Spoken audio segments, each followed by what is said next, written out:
Olá, meu amado irmão e irmã em Cristo. Paz e graça da parte de nosso Senhor Jesus Cristo. Que esta manhã possamos ter um encontro verdadeiro e sincero com o autor e consumador de nossa fé. É um privilégio poder falar para si daquela que é a mensagem que o Senhor nos tem confiado, daquela que é a boa nova de salvação que a cada dia tem renovado o meu compromisso com o Salvador. E nesta manhã eu quero partilhar consigo a mensagem do Senhor registrada em Gênesis capítulo 3, versículo 15. Diz assim na minha versão: estabelecerei inimizade entre ti e a mulher, entre a tua descendência e o descendente dela, porquanto este te ferirá a cabeça e tu lhe picarás o calcanhar. Convido você do outro lado a colocar-se de joelhos, se o meio em que te encontres o permita, para que juntos possamos clamar e suplicar poder do alto, para que verdadeiramente esta seja uma mensagem de transformação, mensagem oportuna, para que possamos voltar à presença do Senhor enquanto ainda há tempo. Oremos ao Senhor. Maravilhoso Pai que habita no alto dos céus, mil graças te rendemos porque o Senhor é bom e o teu amor dura para sempre. Nesta manhã, ó Pai, ao raiar do sol, clamamos buscando a tua face, buscando o Senhor contemplá-lo para que sejamos transformados nesta contemplação. Faça-nos sair de casa seguros de que a tua presença irá conosco, de que o teu Espírito há de iluminar o nosso ser e vivermos em contramão àquilo que são as exigências deste mundo. Ajude-nos a buscarmos, ó Pai, a cada minuto, a cada instante a tua presença em uma prece, para que verdadeiramente estejamos certos de tua salvação se o Senhor se manifestar agora e hoje nas nossas vidas. A ti nós oramos e agradecemos no doce nome de Jesus. Amém. O tema preparado para esta manhã é separação do mundo. Quantos vivem como cristãos, mas agarrados àquilo que este mundo tem por oferecer? Quantos têm a cada dia abraçado aquilo que Satanás tem colocado como armadilha para aqueles que trilham em direção à Canaã celestial, e esses não se deixam redirecionar pela mansa voz do Espírito Santo em sua vida? O texto que acabamos de ler, Deus declara: porém inimizade. É o Senhor falando para o casal, é o Senhor falando para o homem lá no Jardim do Éden, após sair da bendita presença de Deus, arrastado pelo pecado. Esta inimizade não é natural. O homem foi criado em um ambiente perfeito. Quando o homem quebrou a lei divina, a sua natureza tornou-se má e ele passou a estar em harmonia e não em divergência com Satanás. Então, depois do homem pecar, o homem passou agora a estar unido com aquele que é o plano de Satanás, aquele que é o rudimento de Satanás. Então o Senhor se levanta, estabelecendo inimizade, que aquela que seria a amizade que eles teriam pelo transgredir da ordem divina, o Senhor se levanta para colocar inimizade. E esta inimizade se estabeleceu e se cumpriu quando o plano da redenção foi cumprido na vida do unigênito do Pai. Querido irmão, querida irmã, se Deus não houvesse se interposto especialmente naquele momento no Éden, Satanás e o homem haveriam aliado-se contra o céu. Assim como houve a rebelião lá nos céus, assim como Satanás se rebelou contra Deus, ele estava procurando agora também criar no homem o desejo de rebelar-se contra seu Criador e uni-los para que possam se colocar em oposição a Deus e pelejar contra o Deus Todo-Poderoso. Então, o Senhor foi intervindo nesta união que Satanás estava procurando fazer entre a humanidade e o seu Criador. O que acende a inimizade de Satanás contra a raça humana é que ela, por intermédio de Cristo, é objeto de amor e da misericórdia de Deus.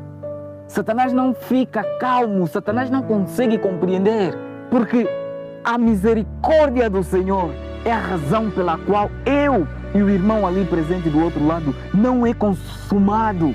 Ainda permanecemos em pé. E isso tem enfurecido o inimigo de nossas almas. Isso tem entristecido Satanás. Porque o Senhor tem manifestado o seu amor para conosco a cada dia. É a maravilhosa graça que Cristo implanta na alma que cria no homem inimizade contra Satanás. Sem essa graça e renovado poder, o homem continuaria cativo de Satanás, um servo sempre pronto para executar suas obras. Quão maravilhosa essa graça de Deus por nós pecadores! A mesma inimizade foi manifesta contra Cristo e manifesta contra os seguidores de Cristo. Qualquer que veja o caráter repulsivo do pecado e na força do alto resiste à tentação, à ira de Satanás e seus súditos. Os verdadeiros seguidores de Cristo e os servos de Satanás não podem se harmonizar. Aqueles que dizem que são verdadeiros adoradores e adoram a Deus em espírito e em verdade, não pode haver uma harmonia entre o que há neste mundo e o que este mundo nos tem por oferecer com aqueles que dizem ser verdadeiros seguidores de Cristo. O opróbrio da cruz não desapareceu. Todos os que querem viver piamente em Cristo Jesus padecerão perseguição. Então precisamos rever se verdadeiramente estamos vivendo para Cristo Jesus. A inimizade predita lá em Gênesis capítulo 3, versículo 15, acontecerá até ao fim dos tempos, ou seja, até aos dias de hoje. Esta inimizade prevalece na vida daqueles que adoram a Deus em espírito e em verdade. Satanás reúne todas as suas forças e lança todo o seu poder ao combate. Como é que não encontra maior resistência na minha e na sua vida? Por que estão os soldados de Cristo tão adormecidos e indiferentes? Por que revelam tanta indiferença? Estamos sendo arrastados, estamos harmonizando a inimizade que o Senhor declara lá em Gênesis. Estamos vivendo novamente para aquele por quem Cristo morreu, para que não mais possamos entrar em aliança com Ele. Queridos, se verdadeiramente a inimizade de Gênesis capítulo 3, versículo 15, hoje não se faz sentir na sua vida, então precisas rever como está a sua comunhão com o Salvador. Precisas analisar profundamente como tem sido o teu proceder com o teu Salvador. Porque todo aquele que assim procede tem tão pouca, mas tão pouca comunhão real com Cristo. Porque são tão destituídos de seu espírito. O pecado não é repulsivo e repugnante como era para nosso bom mestre. Não enfrentamos o pecado como fez Jesus, com decisiva e determinada resistência. O Deus desse século cegou o entendimento dos incrédulos para que não lhes resplandeça a luz do glorioso Evangelho de Cristo, o qual é a imagem de Deus. Querido, precisamos voltar ao primeiro amor, precisamos voltar a Jesus Cristo, precisamos abraçar a mensagem da cruz e a cada dia renunciar o eu e vivermos simplesmente para Jesus Cristo. O Senhor está voltando e é um privilégio, Senhor, poder reclamá-lo como verdadeiro adorador de Cristo Jesus. É um privilégio, Senhor, ter autoridade para reclamar a tua vida pelo sangue derramado lá na cruz. É um privilégio. Mas infelizmente as minhas, as tuas decisões nos têm separado de Cristo a cada amanhecer. A minha atitude, a sua atitude tem nos levado a harmonizar aquela que é a inimizade que o Senhor lá em Gênesis 3, versículo 15, foi criando entre o homem e a serpente. Estamos voltando a criar laços com o inimigo. Todos, mas todos que são seguidores decisivos de Cristo são servos verdadeiros de Jesus Cristo. Todos aqueles que verdadeiramente renunciam ao eu para viver para Jesus Cristo são homens odiados por Satanás. E estamos expostos a uma grande luta. No coração não regenerado, não há amor pelo pecado e uma disposição para acariciá-lo e desculpá-lo. No coração renovado, há ódio pelo pecado e uma determinada resistência contra ele. A conformidade com os costumes do mundo converte a igreja para o mundo, ela jamais converte a igreja para Cristo. Os verdadeiros seguidores de Cristo terão sacrifícios a fazer a cada dia, terão todos os dias algo neste mundo para renunciar, para que sejam aprovados e vivam de acordo à vontade de Deus nos dias atuais. Eles evitarão lugares de diversão mundana, porque não encontram Jesus ali. Não encontram ali nenhuma influência que os torne de mente celestial e aumente seu crescimento na graça. A obediência à palavra de Deus os levará a abandonar todas essas coisas e a se separar daquilo que esse mundo nos tem por oferecer. Infelizmente, hoje temos uma igreja mais de caráter administrativo que de caráter missionário. Pelos seus frutos os conhecereis, declarou Jesus.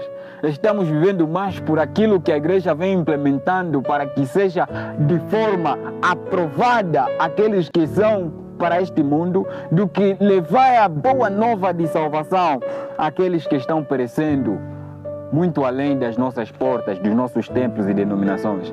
Queridos, a ordem é certa e confiável. Ide por todo o mundo, pregai o Evangelho a toda criatura, e só assim virá o fim. O Senhor que nos confiou a boa nova irá na frente com todo aquele que coloca-se nas fileiras de anunciar as breves promessas que o Senhor nos confia nos dias atuais, de que Jesus está às portas e que precisamos nos arrepender. Enquanto Satanás está preocupado continuamente a cegar a mente dos cristãos para este facto, nunca esqueçam que lutamos não contra o sangue e a carne, mas contra principados, contra potestades, contra os senhores das trevas deste mundo, contra os ímpios espíritos nos lugares mais altos. Está esta mensagem registrada em Efésios capítulo 6, versículo 12. A advertência está ressoando através dos séculos para o nosso tempo. Sede sóbrios e vigiai, porque o vosso adversário, o diabo, ruge como um leão procurando a quem devorar. Queridos, precisamos despertar do sono. Estamos expostos a uma grande luta, a um grande conflito. E somente aqueles que estiverem sobre a bandeira do Emanuel, estes sairão vitoriosos sobre esta grande luta. O que tens feito a cada dia para Jesus Cristo, para que sejas digno de recebê-lo assim que ele retornar? Desde os dias de Adão até o nosso tempo, nosso grande inimigo tem exercitado o seu poder para oprimir e destruir. Está agora se preparando para a sua última campanha contra a igreja remanescente. Querido irmão, querida irmã que me ouve do outro lado, é tempo de voltarmos às meditações matinais, é tempo de erguermos o altar familiar, é tempo de abraçarmos as promessas de Deus e vivermos segundo o assim diz o Senhor. Satanás assaltou a Cristo com suas mais violentas e sutis tentações, mas foi repudiado em cada conflito. O Senhor mostrou que em cada artimanha do Satanás, o Senhor saiu vitorioso. Queridos, Cristo venceu Satanás e aquelas vitórias nos tornam possível vencer hoje Satanás. Cristo dará forças a todos os que a buscarem. O Senhor diz na sua palavra: pedi e recebereis, batei e a porta será aberta, porque aquele que pede recebe, e o Senhor há de cumprir a sua promessa na vida daquele que a cada dia renuncia aos prazeres, os desejos deste mundo para viver segundo a vontade do Senhor. Nenhum homem pode ser vencido por Satanás sem o seu próprio consentimento. O tentador não tem poder para controlar a vontade ou de forçar a alma a pecar, senão que o homem aceita que tal influência o possa levar para distante da presença de Deus. O fato de Cristo vencer deveria inspirar seus seguidores com coragem para lutar com toda a força a batalha contra o pecado e contra Satanás. Precisamos renovar as nossas forças e buscar a presença de Jesus a cada amanhecer. Talvez eu esteja falando para uma jovem, para um jovem que todos os dias está enfrentando grandes, mas grandes lutas para viver o plano de Jesus na sua vida. Querido, o Senhor morreu, o Senhor ressurgiu para poder nos libertar daquilo que este mundo tem cegado os nossos olhos, daquilo que este mundo tem lhe oferecido, para que esqueças o plano da redenção. Torne na sua vida, meu amado, minha amada, que nesse momento me ouve, o sangue vertido na cruz do Calvário. E que se tão somente nesse sangue nós nos lavarmos, seremos mais alvos do que a pura neve. O Senhor garante que há de nos tornar alvos do que a pura neve. Então não estás numa luta em que não podes vencer ao lado de Jesus Cristo. Tão somente busque ao Senhor enquanto podes achar, e o Senhor lhe renovará as forças. O Senhor lhe dará força para vencer o pecado. Nesta manhã, a minha oração para ti, a minha oração para aquele que anda dia após dia, vencendo, caindo naquelas que são as garras de Satanás, que luta contra essa inimizade estabelecida lá em Gênesis 3,15, é que o Senhor não o tire do mundo, mas sim para que o livre do maligno. Que o Senhor lhe dê força suficiente a cada manhã para poder vencer as garras do inimigo e voltar aos lados de Jesus Cristo. Que o Senhor renove o seu compromisso, as suas promessas consigo, querido jovem, querida mamã, e que não possas ceder às tentações do inimigo de nossas almas, mas que a cada dia clames aos pés de Cristo por poder, e o Senhor cumprirá as suas promessas, e o livramento virá. O Senhor o abençoe a si e a todos de sua família. É nossa oração, é a vontade de Deus. Amém.